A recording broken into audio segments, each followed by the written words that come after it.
This is a complete pencil, but as soon as I put it at the interface of water, what you feel that it seems to be broken at the interface of air and water. Why does this happen?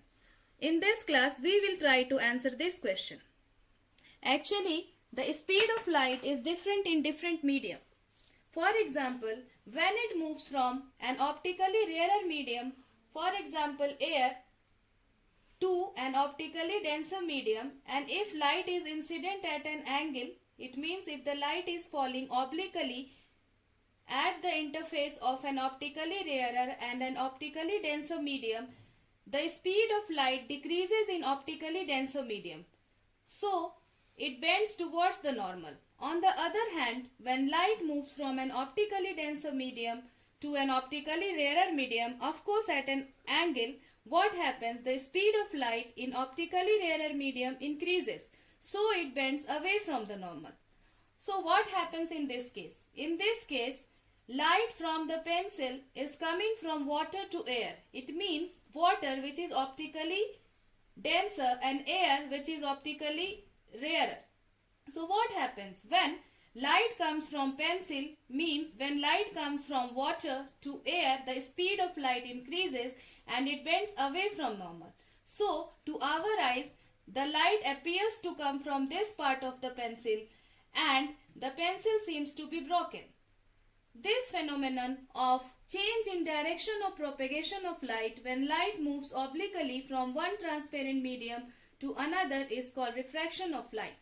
Now, let's observe this phenomenon.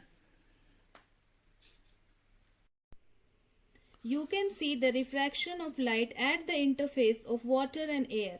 As the laser beam of light is moving from water to air, the speed of light increases because the light does not travel at equal speeds in all the medium.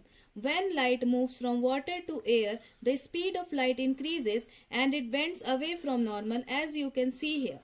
This is the reason why the pencil appears to be bent at the interface of water and air.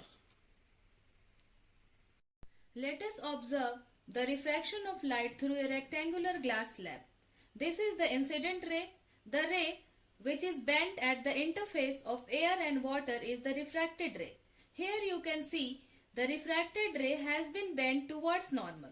The reason being the speed of light is less in glass compared to its speed in air. Now, when the ray is finally coming out, that is the emergent ray, moves away from normal. The reason is that the speed of light in air is more than the speed of light in glass. Let us measure the angles of incidence, the angle of refraction and the angle of emergence. Let us recall that angle of incidence is the angle between the normal and the incident ray. Angle of refraction is the angle between the normal and the refracted ray. And the angle of emergence is the angle between the normal and the emergent ray.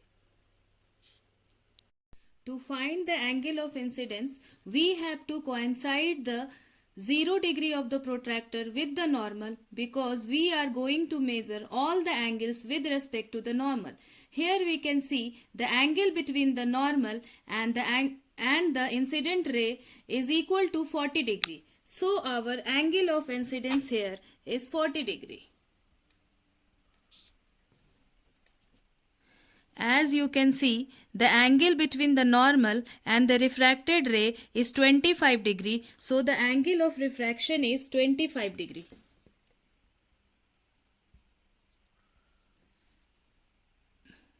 We can see that the angle between the normal and the emergent ray is equal to 40 degree. Here we can see that the angle of incidence is equal to angle of emergence and that is equal to 40 degree. As the angle of incidence is equal to the angle of emergence, the emergent ray becomes parallel to the incident ray and that shifting is called lateral shift. This was all about today's class. To observe more about light, see the nature and watch the next video.